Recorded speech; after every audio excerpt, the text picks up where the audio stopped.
কষ্টের পরে সুখ আসে, এটি যেমন সত্যি তেমন সত্যির সাথে এখানে প্রমাণিত। এই রাস্তাটি এখন বিশাল একটি রাস্তা রামগড় দিয়ে যাওয়ার সময়। আমি আরও 6 মাস হচ্ছে হয়তো বা, কিছুদিন আগেও এসেছিলাম এদিকে,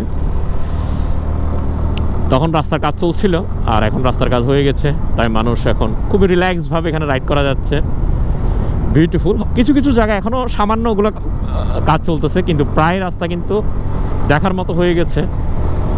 আসলে এটি অন্যরকম এক সুন্দর দৃশ্য এখানে অবতারণ হচ্ছে। রাস্তাটিতে বাইক চালাচ্ছে, আমার থেকে অন্যরকম একটি ফিলিংস অনুভব হচ্ছে। এই কিছু কিছু জায়গা এখনও ভাঙা আছে, এই যেমন দেখুন এখানে একটু ভাঙা আছে। মানে পুরো কাজটার একসাথে সম্ভব না, বিশাল প্রজেক্ট আস্তে আস্তে হচ্ছে,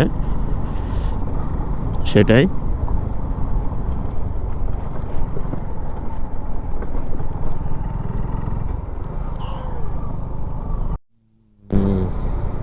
বাই দ্য ওয়ে, আমার পছন্দের একটি জায়গা রামগড় চা বাগান। এই জায়গায় আসলেই পুরো শরীরটা আমার শীতল হয়ে যায়, মনে হয় আমি মিনি সিলেটে আছি। মিনি সিলেট, দ্যাট মিনস সিলেটে আছি। এটা একটা মিনি সিলেটের মতোই দেখতে।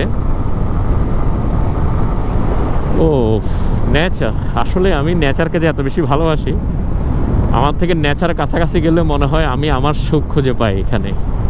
এটাই আমার লক্ষ্য মনে হয়, এই নেচারগুলাই। আল্লাহ তৈরি প্রদত্ত এত অপরূপ অপরূপ সৌন্দর্য যদি জীবন থাকতে যদি আমরা উপভোগ করতে না পারি, আসলে বৃথা।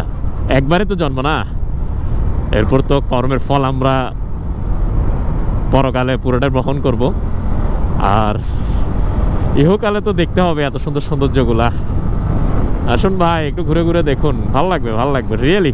অসাম, খুবই অসাম, বিউটিফুল।